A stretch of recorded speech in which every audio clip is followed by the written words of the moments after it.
ಕುವೆಂಪು ಅವರು ಪದ್ಯ ಬರಿಬೇಕಾದ್ರೆ ಮಡಿ ಅಂದರೆ ಅವರು ಮಾಂಸ ತಿನ್ನೋದಿಲ್ಲ, ಮಾಂಸವನ್ನು ಸೇವಿಸದೆ ಮಡಿ ಮಡಿ ಉಟ್ಟುಕೊಂಡು ಅವರು ಪದ್ಯ ಬರೋದು, ಅಂದರೆ ಪದ್ಯ ಬರೆಯೋದು.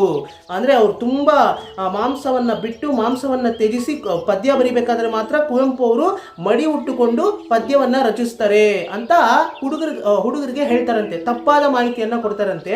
ಇದನ್ನು ಕೇಳಿಸ್ಕೊಂಡಂತಹ ಹುಡುಗರು ತೇಜಸ್ವಿ ಅವ್ರ ಹತ್ರ ಬಂದು, ನಿನ್ನ ತಂದೆ ಮಡಿ ಉಟ್ಟುಕೊಂಡು ಪದ್ಯ ಬರೆಯುತ್ತಾರೆ ಅಂತ ಮೇಷ್ಟ್ರು ಹೇಳ್ತಾರಲ್ಲ, ನಿಜಾನಾ ಅಂತ ಕೇಳ್ತಾರಂತೆ.